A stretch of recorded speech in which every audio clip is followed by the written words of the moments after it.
I can't remember when it all started. It seems like I've spent an eternity in this hell. But I'm sure it hasn't been more than a few days or a few weeks. It's always there, day or night, never stopping, never starting, always there. That sound. I've tried closing my bedroom door, I've tried wearing headphones, I've turned the volume up of my music in my room, but nothing works. It's always there, piercing my eardrums like someone shooting an arrow at them, over and over again. The eternal racket. When my big sister first told my mom she wanted to play violin, I didn't care. I thought it might be fun. I thought she'd learn to play it. I thought she might even use it for a few minutes a day until she became bored of it. But that isn't what happened. Since she got it, she hasn't set it down. I don't mean she plays it a lot. I mean she literally doesn't stop playing. I thought she would eventually get tired and fall asleep. She hasn't. My mother acts like she doesn't notice. She just goes on about her business as usual, as if nothing is strange or out of the ordinary, like she doesn't even hear it. I haven't slept in days. I can't. That sound is drilling into my head like a corkscrew. It's gotten unbearable. I must bring this to a stop. It was almost 3 a.m. when I rose from bed, not having slept a wink. I opened my bedroom door and walked out as quietly as possible, creeping down the hallway into the darkness. When I reached her bedroom door, I paused for a second and knocked. No response, not even a break in the sound of her violin. I twisted the door handle slowly, pushing it inwards while I tried to get a glance inside. There were no lights on in her bedroom, but the moonlight shining through her window formed a perfect backlit halo around her. Standing in the middle of the room, playing that dreadful piece of wood. She was just a silhouette. I felt for the light switch on the wall and flipped it only to see nothing happen.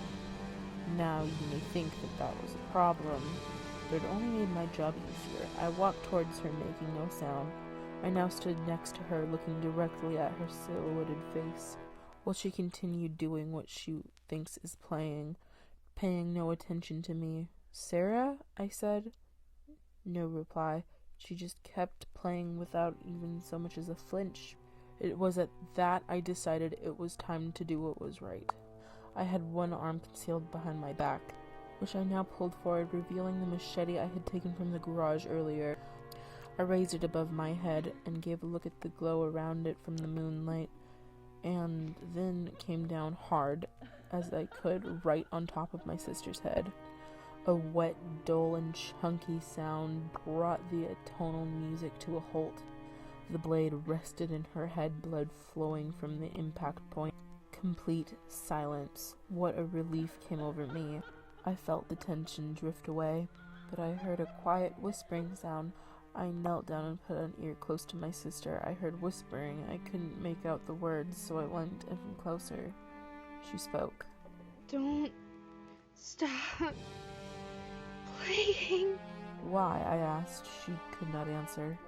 I knelt there next to her, confused. Then a slight change in the reflection of the moonlight from the darkness in the corner rose another silhouette. My eyes widened as I tried to remain still. The shape was not of a person. It was probably 3 feet tall and almost as wide. Whatever it was, it kept moving in my direction. Not knowing what to do, I recalled what my sister had said. I grabbed the violin and the bow off the floor and started dragging the bow back and forth across the strings. It made a horrible sound of dying cats that had only stopped a few moments prior. The cacophony of sounds filled the air once again, as they had an eternity before I stopped my sister from playing them. The thing in the shadows stopped advancing and started moving back towards the corner from which it came. I've now been here for 3 days, making these horrible sounds coming from this violin. I can't stop, or I know it will come out of the corner again. I can't stop.